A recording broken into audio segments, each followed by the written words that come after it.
Have you had a fight with your sibling and when your parents find out about it, even though it was obvious your sibling was at fault, your parents scolded, punished you, and your sibling equally? Such experience taught me that parents are not nobody's side, or try to act like they don't side one child too much. Now I'm older, I can tell parents probably had a favorite one. They never show it explicitly because they were afraid that displaying favoritism will hurt or distort other one's feelings. When you think about how divided the US has ever become, it's natural to think that current politics contribute to the rampant. I certainly think that division is more pronounced now and noticeable than previous times. But we forget to think that this nation was as always divided in its existence. In fact, America was so divided that it went to have a war with itself. If we compare this sizable nation to others, we wouldn't find a lot of nations that went through a major civil war, let alone two dividing powers still maintaining their distinctive tradition and roots. You can safely assume that America will always stay divided and segregated because that was how it all started.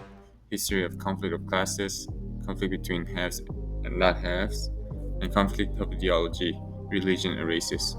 No country has such dynamic spectrum of conflicts in the shortest period of time like her.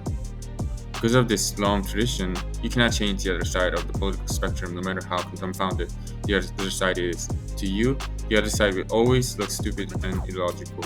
You are the sibling that can't separate each other because you're bound by blood.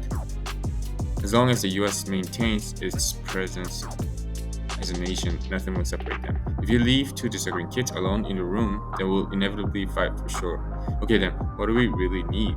We need an adult in the room, and despite how bad the other person is, being their presence and stand in the middle and bring all sides back.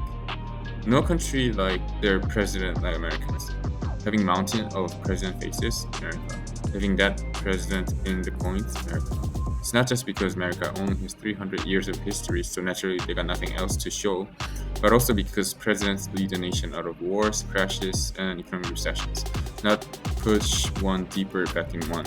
That's why we really need the adult in the room. Presidents and their leadership in the US are like that of parents. Naturally, we need leadership that can stay in the middle ground and not side with nobody like how our parents did. Even though the political system elects a partisan leadership, voters cannot elect someone who explicitly favors that of one child. It will create a fuse like we are experiencing today. In only in imagination existed a scenario where favoring one group, what would the consequence be? And we are watching the live streaming of divided group facing more elevated conflicts than ever before, and the rest of the world is watching while eating popcorns. Ultimately, now everything comes down to economics. We are in the hamster wheel of grinding economic development. In ideology, classism, what have you, doesn't matter shit if you cannot bring food on the table. If one side is more ignored than before, then you are ignoring half of America. How progress can as a nation make if you do not utilize half of the talent?